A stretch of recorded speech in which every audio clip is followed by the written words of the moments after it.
এখন ওই ছোটগুলা আপনার 400 সাড়ে 450 টাকা করে বিক্রি হতেছে। আর যেগুলা কেজি 1 কেজি 200 ওগুলা 1200 আপনার 1200 টাকা 1300 টাকা ওরকম বিক্রি হতেছে। আচ্ছা, আপনি কি এই নিউজটা জানেন যে বাংলাদেশ থেকে ভারত রপ্তানি ইলিশ মাছ বন্ধ করে দেওয়া হয়েছে? এখন আমরা একটু একটু শুনতেছি নাকি এখন বর্তমান যেটা এই এখন যেই সরকার এখন গঠন হয়েছে আর কি, আমরা শুনতেছি এখন ইলিশ মানে বন্ধ করে দিছে, মানে আপনার ভারতে নিষিদ্ধ বন্ধ করছে। আমরা এটাই চাই আমাদের বাংলাদেশের মাছ যেন বাংলাদেশে থাকে, বাংলাদেশের মানুষজন খাইতে পারে। আমরা সাধারণ মানুষ কিন্তু ইলিশ মাছ ধরে খাইতে পারি না। আমরা গরিবরা যেন সাধারণ মানুষজন ইলিশ মাছ খাইতে পারি। আমরা সরকার যে ঘোষণা দিয়েছে সেই ঘোষণা আমরা ঠিক আছে আমরা মনে করি।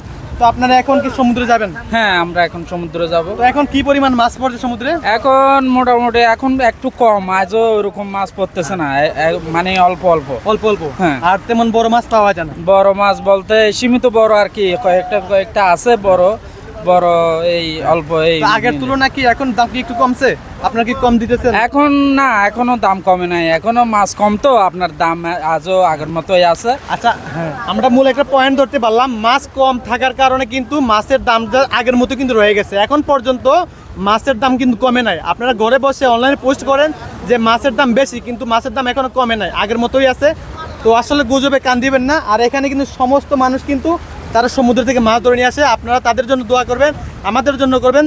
তারা সমুদ্রপথে যারা মাছ ধরে তারা কিন্তু অনেক পরিশ্রম করে মাছ ধরে নিয়ে আসে, তারা কিন্তু অনেক ঢেউয়ের সঙ্গে কিন্তু মাছগুলো ধরে নিয়ে আসে।